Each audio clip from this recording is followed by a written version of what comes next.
We're here with one of the famous and best trainers in the world, Teddy Atlas. First and foremost, this fight week, Canelo versus Khan. How do you break down this fight, Teddy?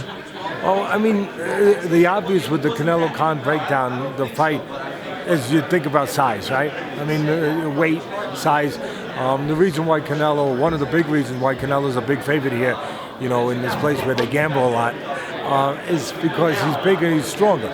And Khan, of course, he's been knocked out twice, so they're not sure about his chin. But I'm going to flip it, and I'm going to say, well, what about the other side? What about the advantage of the smaller guy being too fast and being more mobile and being able to keep the bigger guy off balance?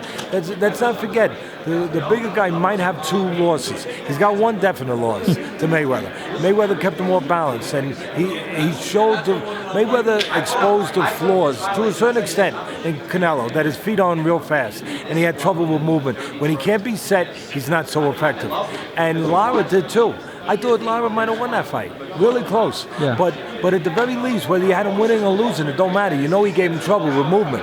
So you know that the smaller guy, in this case Khan, obviously, that's the way to go. Yeah, we're talking about size, we're talking about Canelo having the advantage, but maybe Canelo's speed is the advantage. Khan's speed, I'm sorry, is the advantage, and he can keep more balance. I have no doubt, I believe, that Khan's going to get ahead.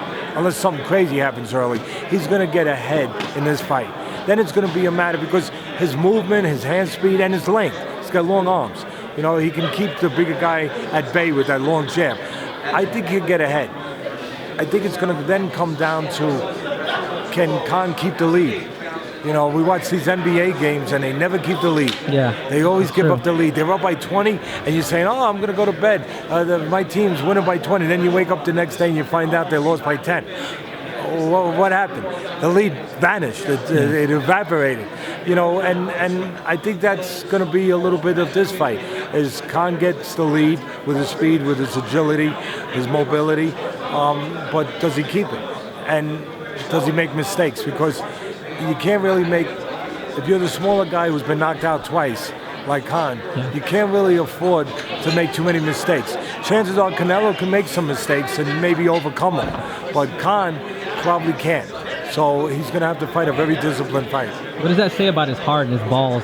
That he doesn't care, he's willing to move up in weight and dare to be great. Well, what does it tell you about that he's got a good accountant too? Yeah. You know, I mean, we could talk about, I won't use the word that you use, but about these, you know, we could talk about this.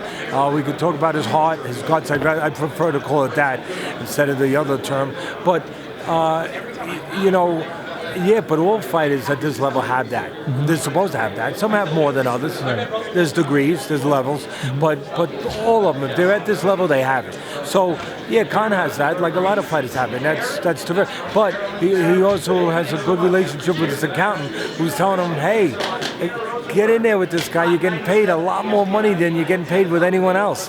It's worth the risk. I mean, let's understand that part of it too. Yeah. It's not like he's just showing all the things you just said for no money. He's being compensated and motivated very, very well to get in there and take this risk. And I'm not sure if you heard or not, but Amir Khan mentioned that he entertains the idea of fighting Conor McGregor. That he would love to fight in MMA. Yeah, to me it's just talk. Those things are talk because you're here, you got a lot of you guys hanging around with these cameras and with these microphones, and you're going to listen to everything these guys say. Right. And in their mind, it goes up on the board, and they come from the school that all publicity is good publicity. Right. As long as you're talking about something and their name is in there, and it's making the imagination of the public start thinking, it makes them a little bit better. You know, it adds to their potential as far as making money down the road. That they're involved in all these different things and their names out in all these interesting scenarios. So it makes sense to say it. I don't know that I believe it. I don't know that I believe it at all. Yeah. But being that McGregor's from Ireland and Khan's from London, I could understand geographically that there would be some extra interest in that way. And of course they both have, you know, value to their names. But again, right now it's like Super Bowl week. A lot of people say things Super Bowl week because, you know, it's the week you can say those things. Yeah. Because there's always somebody listening. If he said that a month ago, nobody would have been listening. But now he says it the week of the fight, people are going to write about it. Who are you picking in the end to win this fight? I'm gonna say that, as I started earlier, I'm gonna say that Khan is gonna be ahead, and Do you think it's just going to be a question of if he can maintain that lead? yeah, I think it's gonna be a question of the pressure, not just the size and strength and youth of Canelo, but the pressure that he puts on. He puts pressure on, but he's not a punching machine.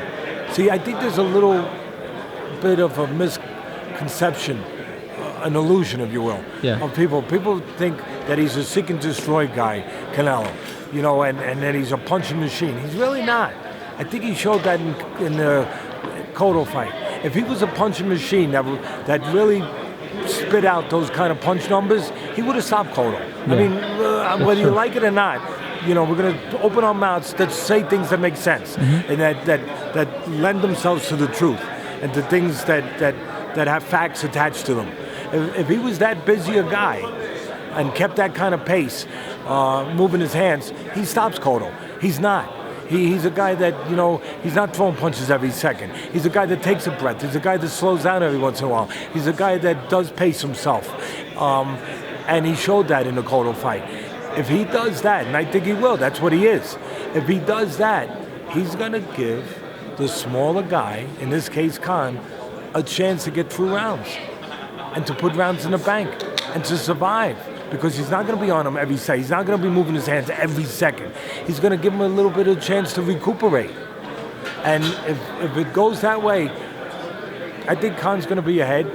And then it's going to be a matter of the desperation, the urgency, and whether or not Canelo went to the body enough early on to start to wear those legs down, slow down those legs of Khan in the later rounds.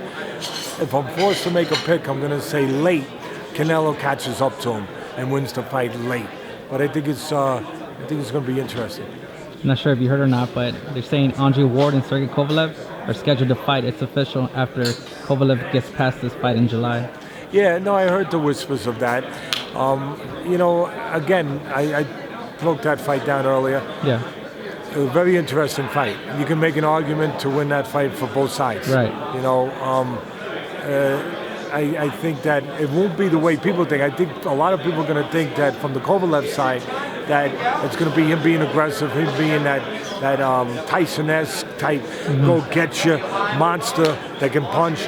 I don't think that's really his temperament. I think his temperament is to box more, and I think he'll be boxing more, looking for spots, and I think believe it or not, because of the size difference, the height, the size difference. Yeah. I think that the pressure to be more aggressive, and he'll do it in a small way because he's a very smart guy, but the pressure to be maybe a little more aggressive actually be the opposite.